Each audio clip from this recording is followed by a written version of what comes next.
ETF index mutual funds నేర్చుకుని stock మార్కెట్లో రాణించాలనుకుంటున్నారా? వెంటనే ఈ నెంబర్కి కాల్ చేయండి.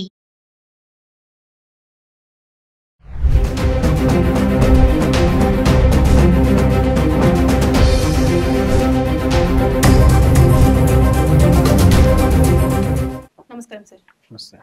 సార్ మనం చూసుకుంటే ఇప్పుడు ఏదైతే అహ్మదాబాద్ నుంచి లండన్‌కి వెళ్ళే ప్లేన్ ఏదైతే ఉందో అది క్రాష్ అవ్వడం జరిగింది. చాలా ఇదిగా కూడా చూసాం మనం. అది చాలా దారుణంగా ఉంది కూడా. చూస్తుంటేనే భయమేస్తుంది. అలాంటి సిట్యుయేషన్‌లో మన గుజరాత్ ఎక్స్ సీఎం గారు కూడా ఉన్నారు అని చెప్పేసి వింటున్నారు. అది ఎలా సార్? అంటే ఎలా మనం ఐడెంటిఫై చేసినారు? లేకపోతే ఏం జరిగింది? అసలు ఏం జరిగే అవకాశం ఉందంటారు అసలు? మనకిప్పుడు తెలిసిన ప్రకారం అయితే ఈ ఉదంతంలో Gujarat ex CM, ex chief minister Shri Vijay Rupani garu కూడా ఉన్నారని చెప్పి తెలిసింది. సో ఇంకా అసలు ఎంతమంది క్యాజువాలిటీస్ అయినా, ఎంతమంది ఉన్నారు, ఎంతమందికి తీవ్రంగా గాయాలైనా, ఎంతమంది చనిపోయారన్న లెక్కలు ఇంకా తెలియదు మనకి. ముఖ్యంగా విజయ్ రూపానీ గారిది కూడా మనం ఇంకా చూడాల్సింది ఉంది. అసలు ఏమైంది ఏంటి అని చెప్పి. బట్ చాలామంది ఏం చెప్తున్నారంటే 200 మంది వరకు, 220-40 వరకు, చాలా మంది వరకు చనిపోయే ఛాన్సెస్ ఎక్కువ ఉన్నాయి. బతికే ఛాన్సెస్ చాలా తక్కువ ప్యాసింజర్లది అన్నట్టుగానే వస్తున్నాయి ఇదంతా వార్తలు. సో అది మాత్రం చాలా బాధాకరం. ముఖ్యంగా విజయ్ రూపానీ గారి గురించి చెప్పుకోవాలంటే ఆయన బీజేపీలో ఆయన ఒక పెద్ద సీనియర్ నేత. ఆర్ఎస్ఎస్ బ్యాక్గ్రౌండ్ నుంచి వచ్చారు. అండ్ సీఎం కింద చేశారు గుజరాత్‌కి. అండ్ ముఖ్యంగా చాలా సెన్సిటివ్ వ్యక్తి అని చెప్పి ఆయన గురించి చెప్తారు. చాలా మృదు స్వభావి, సెన్సిటివ్‌గా ఉంటారని. But at the same time ఆయన హయాంలో ఆయన కొన్ని స్ట్రిక్ట్ లాస్ కూడా తీసుకొచ్చారు. అంటే ఏంటంటే యాంటీ కన్వర్షన్ లా ఒకటి, అది గుజరాత్‌లో తీసుకొచ్చింది ఆయన స్ట్రిక్ట్‌గా. అట్లానే ఇల్లీగల్‌గా కౌ స్లాటరింగ్, అంటే గోమాతని, గోవుల్ని చంపకుండా, ఇల్లీగల్‌గా వాటిని విక్రయించి చంపకుండా దాని మీద ఒక స్ట్రిక్ట్ యాక్షన్ తీసుకోవడం. ఇలాంటి కొన్ని మంచి మంచి లాస్ ఆయన తీసుకురావడం జరిగింది ఆయన హయాంలో. సో ఒక మంచి పేరొందిన వ్యక్తి, ఒక మంచి పెద్ద వ్యక్తి అండ్ గొప్ప లీడర్ కూడా ఆయన. అండ్ సీఎం అంటే కింద కూడా చేశారు. ఒక మంచి నాయకుడిని మనం కోల్పోయామంటారా సార్? 100% అండి. ఇవాళ రోజు చాలా బాధాకరం. ఎందుకంటే ముఖ్యంగా భారతీయ జనతా పార్టీలో గాని అండ్ ఆర్ఎస్ఎస్‌లో గాని ఆ బ్యాక్‌గ్రౌండ్ నుంచి వచ్చిన వాళ్ళు ఎప్పుడైనా సరే ఇవాళ రోజు చూసుకుంటే చాలా గొప్ప లీడర్సే వచ్చారు. సో అందులో ఈయన కూడా ఒక మంచి వ్యక్తి అండ్ పెద్ద లీడర్ ఆయన. బట్ అన్‌ఫార్చునేట్‌లీ ఇలా అవ్వడం చాలా బాధాకరం ఇది. సో అదైతే నిజంగా అసలు ఎవరు జీర్ణించుకోలేకపోతున్నారు. ఓకే. ఇప్పుడు మరి కార్యకర్తలు కానివ్వండి, వాళ్ళు కానివ్వండి ఎలా రెస్పాండ్ అవుతున్నారంటారు సార్? అంటే ఇప్పటి వరకు కూడా ఆయన ఎక్కడున్నారు? అంటే మొత్తము ఎవరు కూడా బ్రతికే ఛాన్స్ లేదు సార్. మనం చూస్తుంటే ఆ సిట్యుయేషన్‌ని చూస్తుంటే ఛాన్స్ అయితే లేదు. సో ఇప్పుడు మనం పీసెస్‌గానే చూడాలి ఎవరిని చూసినా కూడా. సో దాన్ని ఐడెంటిఫై చేసి తీసుకొస్తుంటే అది కార్యకర్తలు ఎలా గానివ్వండి, ఫ్యామిలీ మెంబర్స్ కానివ్వండి ఎలా రిసీవ్ చేసుకునే అవకాశం ఉందంటారు? ముఖ్యంగా ఆయన ఇవాళ రోజు ఏంటంటే అది లండన్‌కి ప్రయాణమయ్యారు. వాళ్ళ మిసెస్ అక్కడ ఉన్నారంట. సో ఆవిడని ఇండియాకి బ్యాక్ తేయడానికి ప్రయాణమయ్యారంట. ఆవిడ అక్కడ లండన్‌లో ఉన్నారు కాబట్టి తేయడానికి వెళ్తున్నారు. సో ఇది చాలా బాధాకరం. అండ్ ముఖ్యంగా అక్కడ లోకల్ బీజేపీ అక్కడ గుజరాత్ గవర్నమెంట్‌లో ఏదైతే బీజేపీ పార్టీ ఉందో, సో వాళ్ళు కూడా ఇప్పుడు అక్కడ లోకల్ హాస్పిటల్స్‌లో వాటిలో చెక్ చేస్తున్నారు. అసలు ఏంటి పరిస్థితి? ఎక్కడున్నారో? ఆయన బాడీ ఏమన్నా దొరుకుతుందా? లేకపోతే ఏమైనా ప్రాణాపాయ స్థితిలో ఉన్నారా? నిజంగా బతికే ఉన్నారా? లేకపోతే ఏంటనేది ఇంకా తెలియాల్సింది ఉంది క్లియర్‌గా. అదొకటి. అండ్ ముఖ్యంగా కార్యకర్తలైతే చాలా బాధపడుతున్నారు. ఎందుకంటే ఆయన ఒక గొప్ప వ్యక్తి, ఒక పెద్ద లీడర్. ముఖ్యంగా బీజేపీ పార్టీకి సంబంధించిన సొంత వ్యక్తి. సో అలా అయ్యేసరికి అది కూడా గుజరాత్‌లో ఎక్కడైతే గవర్నమెంట్ ఉందో బీజేపీది, అక్కడ ఇవాళ రోజు అందరూ ఒక పొద్దున పూట ఎవరు ఎక్స్‌పెక్ట్ చేయని ఇన్సిడెంట్ ఇది.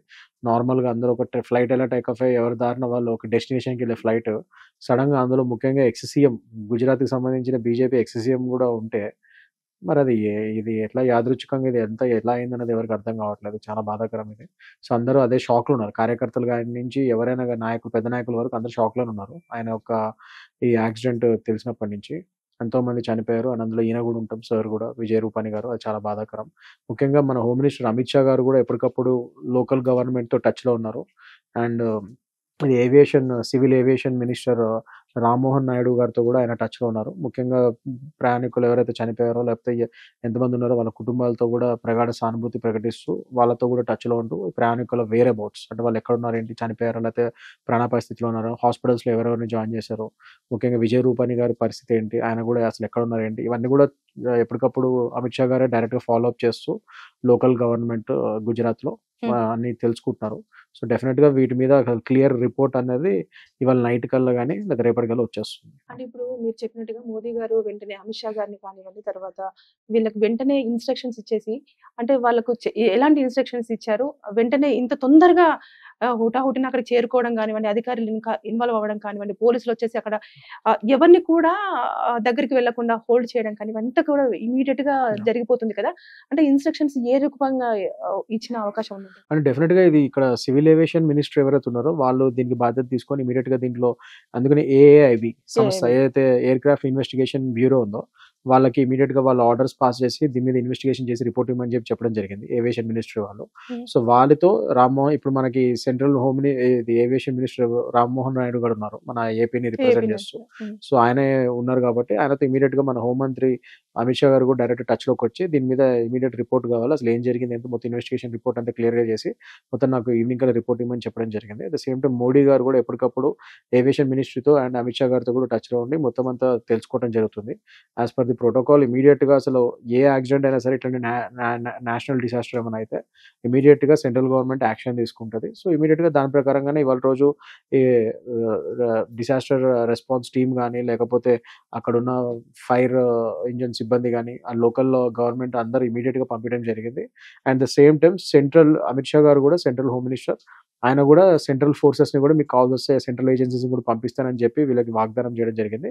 దాని ప్రకారంగానే సెంట్రల్ గవర్నమెంట్ ఏజెన్సీస్ వాళ్ళ ఆఫీసర్స్ ని కూడా ఈ ఇన్వెస్టిగేషన్ లో కానీ లేకపోతే అక్కడ ఉన్న ప్యాసింజర్స్ కి వాళ్ళకి హెల్ప్ చేయడానికి కానీ క్షతగాత్రులు కానీ మృతులు కానీ వాళ్ళని హెల్ప్ చేయడం కానీ దాని గురించి కూడా ఇక్కడ సెంట్రల్ ఫోర్సెస్ ని పంపించడం జరుగుతుంది. కానీ ఏదేమైనా సరే కానీ చాలా దిగ్భ్రాంతికి గురవ్వాల్సిన సమయం సార్ ఇది. చాలా మంది అంటే మంచి నాయకులను కోల్పోయాము, కొంతమంది విఐపీలను కోల్పోయాము, చాలా వరకు ఇంకా మనకు తెలియట్లేదు అంటే ఎవరెవరు చనిపోయారన్న విషయం కూడా మనకు అందట్లేదు. సో శాంతి చేకూరాలని మనం కోరుకున్నాం సార్ ఈ video through. Thank you sir. Thank you.